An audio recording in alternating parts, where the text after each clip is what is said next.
乌克兰无人机大规模袭击俄罗斯首都之际，习近平乘专机抵达莫斯科，对俄罗斯展开为期4天的国事访问，并出席纪念苏联卫国战争胜利80周年庆典。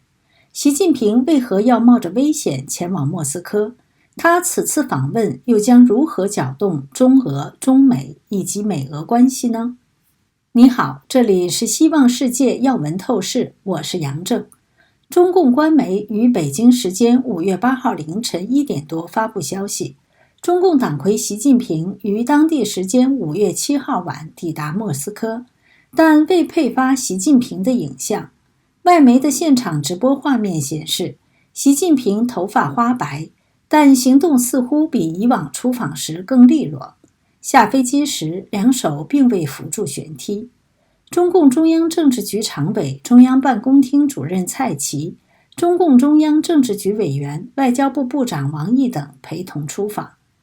习近平飞往莫斯科时，正值乌克兰连续第3天以无人机袭击莫斯科。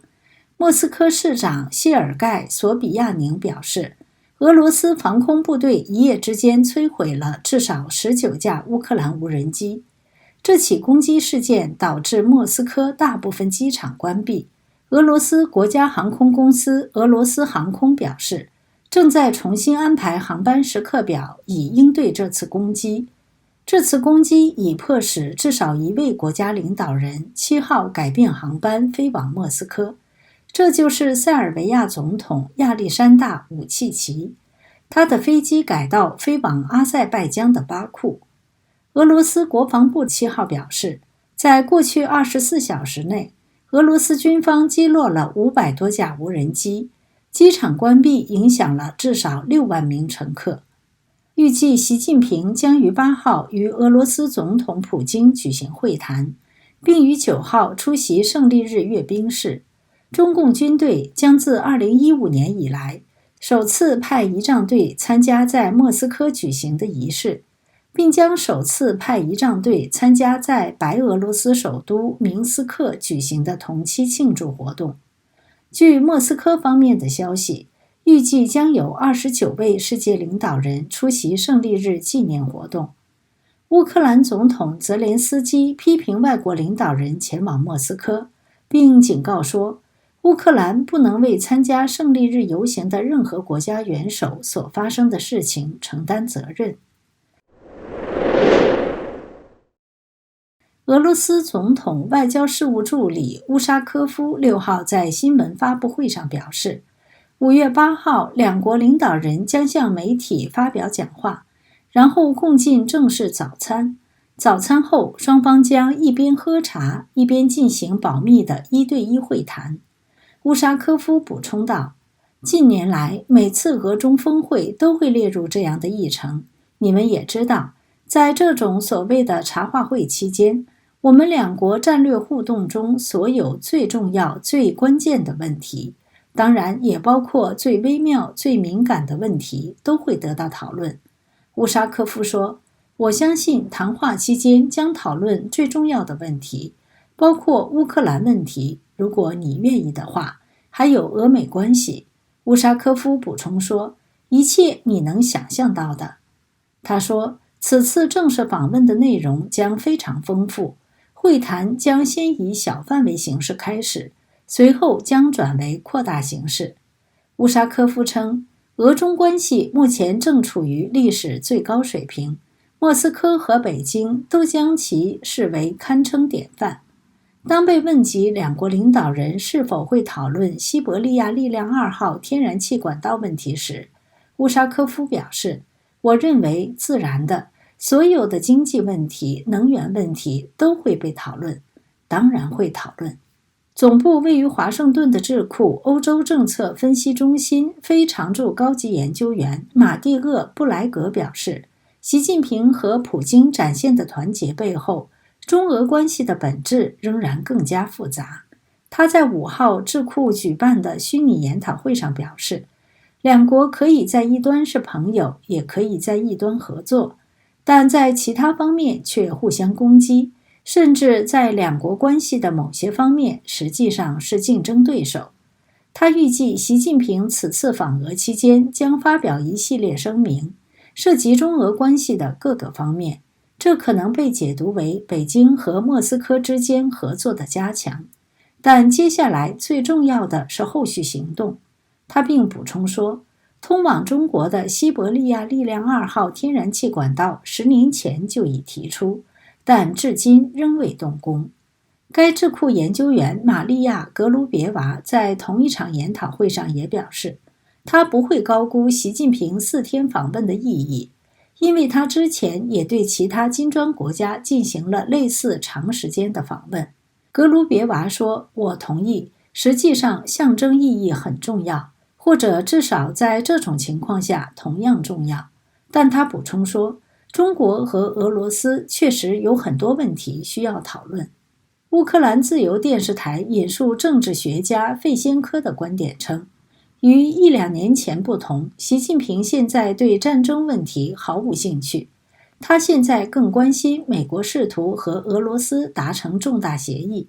这让习近平很不满。费先科认为，习近平可能会在本次的闭门会议上向普京阐明，脱离中国或与美国过度交好都可能为俄罗斯带来严重问题。中国可能会向俄方列出一整份清单，给普京提供一系列的胡萝卜，同时提醒普京中国手里的大棒都有哪些。川普上台后，美俄关系缓和，中美关系恶化。有观点认为，川普在实施反基辛格式的外交战略，即通过结好俄罗斯来牵制中方，反转了基辛格时代联华抗俄的思路。习近平在7号发表的一篇文章中写道，中俄都是具有重要影响的大国，都是维护全球战略稳定、完善全球治理的建设性力量。我们要携手挫败一切破坏和损害中俄友好互信关系的图谋。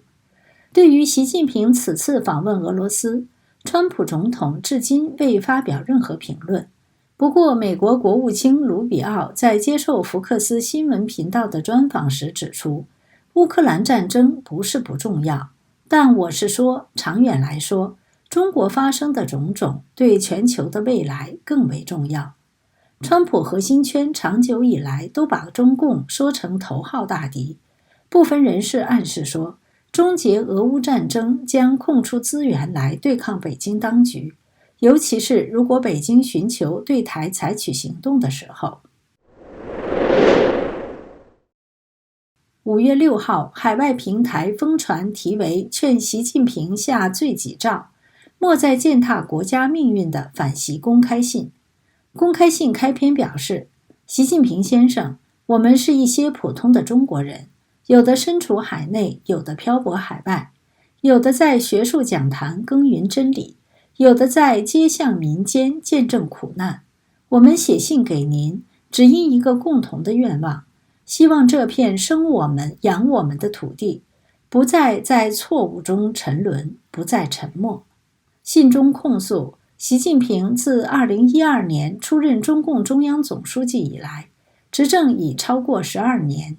您一再强调为人民服务、中华民族伟大复兴、全面依法治国。然而，我们所目睹的却是政治上愈加极端化，经济上持续滑坡，社会控制前所未有的严酷，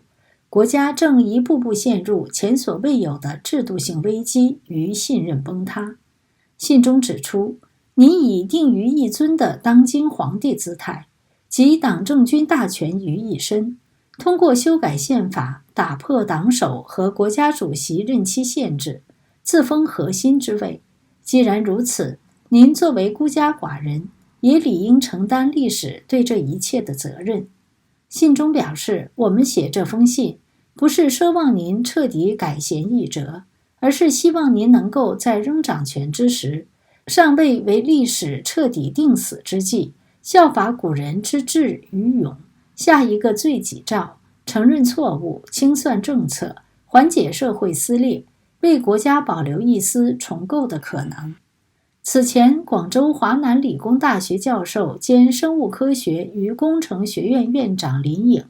教授兼院长助理韩双燕携手实名发表题为《星星之火可以燎原》的反共讨袭檄文。